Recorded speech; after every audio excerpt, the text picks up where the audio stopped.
that means is if it's good enough to do the job that's expected of it, it might go to the nth degree in precision machining. Although they can do some excellent machining, in fact, where it's really necessary.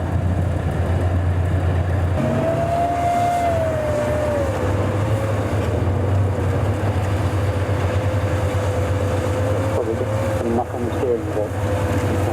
Have a lot of water at the bottom of the hull. Started moving the steering wheel.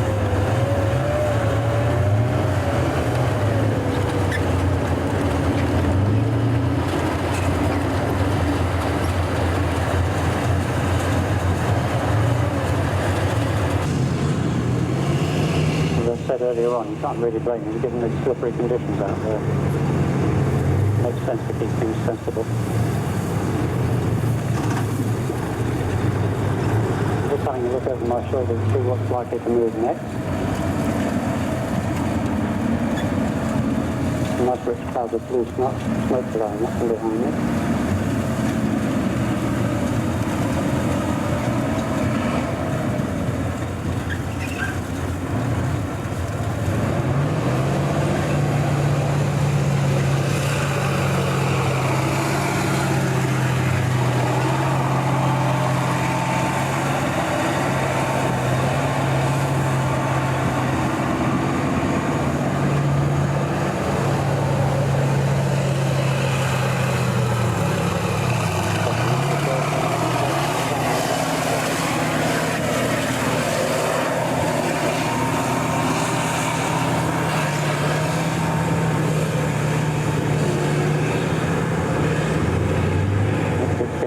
Confidence with the 272 now. You probably learned how far you can slide where.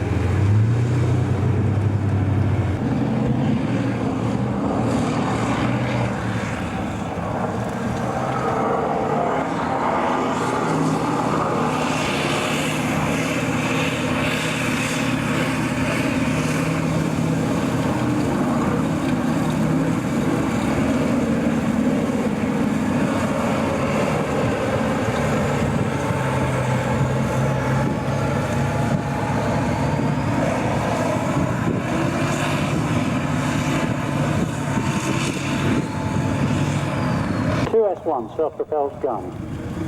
Now the Russians have a wonderful habit of describing their self-propelled artillery or giving it the names of flowers.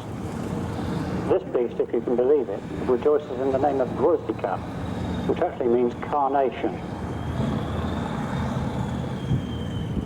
And if you think that's somehow inappropriate, consider the fact that their 2S7, the largest piece of mobile self-propelled personnel carrier, in fact it's turned out to be one of the most versatile and adaptable chassis the Russians have produced. In this form it's got an extra road wheel or two down each side, so it's stretched a bit. The gun is a 122mm howitzer. The whole vehicle weighs roughly about the same as the British Abbott, with a 105mm gun, if anyone being quite brave enough to try it.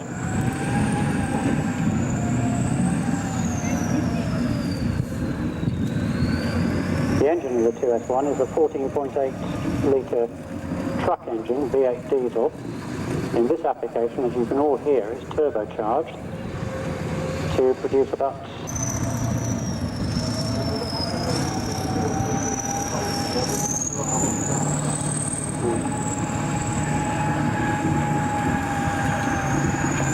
nice vehicle. This one came to us in a pretty gutted state. And one of our past members, in fact, built up an instrument panel for it so that it is at least drivable. Now there Greg's demonstrating the pivot steer again. You see the left-hand track's driving backwards, right-hand track driving forwards. At least it's not doing anything at the moment. Yeah, it is. It's driving forward again. Which makes for a very manoeuvrable vehicle. Very handy. The Russians, no less than anybody else, like to be able to get their self-propelled artillery out of the firing position as quickly as possible. So, into the travelling position, I beg your pardon. Whip round on the spot and get the heck out of it as fast as you can. Just in case there's anybody who's not sure of the difference between the self-propelled gun and the tank. The main battle tanks that we've seen earlier on, the T-72, T-62, etc., are reckoned to be capable of fighting on the move. They're designed to be able to fight on the move and fight other vehicles of their own type. The self-propelled gun has to take up a position, take up a stationary position, bring the gun up to the firing position, and it then acts just simply as artillery, firing from one spot. Now I can hear another V8 engine growling and rumbling away somewhere behind me. Now then, I said that the 2S1 was derived from the NTLB. This will give you an idea of what the original NTLB looked like.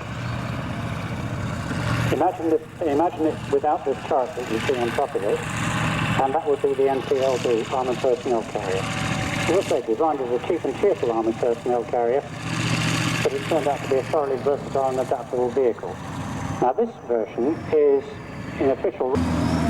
Mr. Smith has come out to play by the looks of it.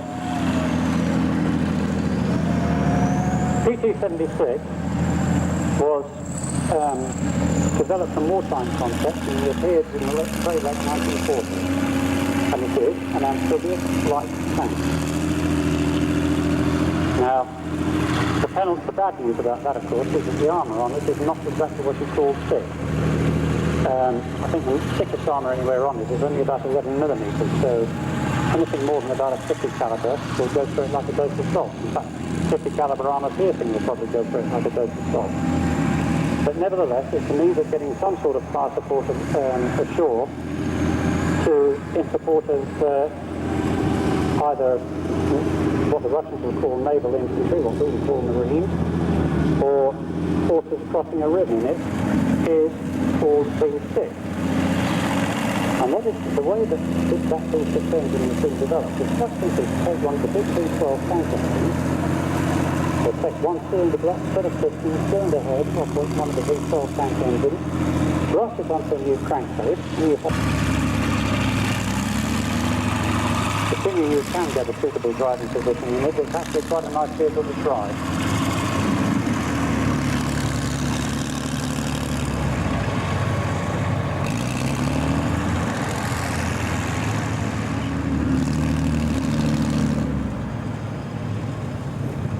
We've got a traffic jam down the bottom there. Barry competing for space with his own daughter down there because Big Fred, or the SNAR-10, is being driven by Abby Smith today. Daughter of Barry. Now, just entering the arena again on the left. It's quite a special meter.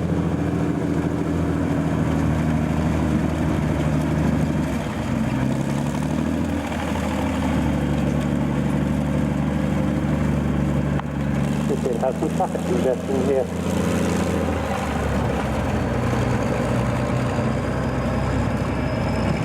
The recovery versions of the T-34 itself.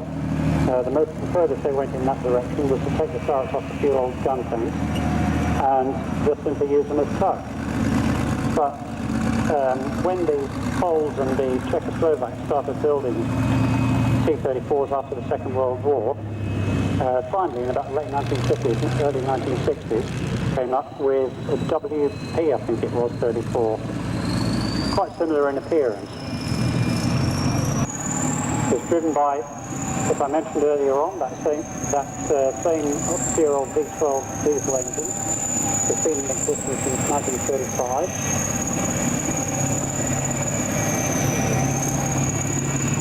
Produces 500 brake. Little Vera, as I call her, has a 30-ton winch on her, which we have up to. And by laying out snatch blocks and so on, you can multiply that 30 tons up to 120 tons.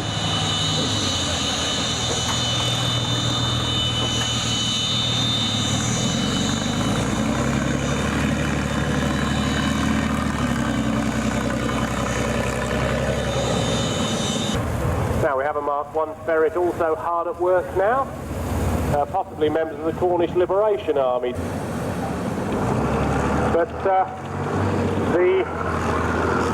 total production of the Daimler ferret between 1952, when the very first ones were launched, and 1971 when they finished, was 4,409. Now I did mention that of those 4,500 vehicles, they saw service all over the world. You'll notice that our later ferret, the one with the turret, is in United National off-road capabilities. Of course, they do rely to a certain extent on the momentum just to be able to plough through. But of course, since they're a four-wheel vehicle, you can see they had a nice little demonstration. I noticed we had a runner come to the box. Did he tell us anything interesting, Bob?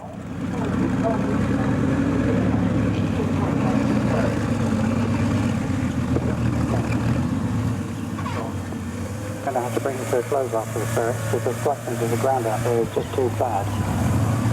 The ferrets, as James has said, will keep going through it quite happily. The United Nations one is being driven by Simon Beckwith, who drove these things while he was in the army.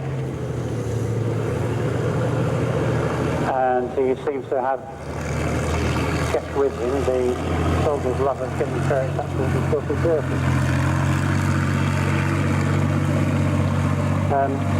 But yes, unfortunately after the ferrets we're going to have to bring it to a halt, I'm afraid. Which is rather sad, but I'm sure looking at the conditions, but given the conditions, I'm sure you'll understand. Well, ladies and gentlemen, thank you for your interest. Over from Bob, I've got a coat he hasn't, so I thought I'd do the gentlemanly thing and let him run for shelter before he gets too wet.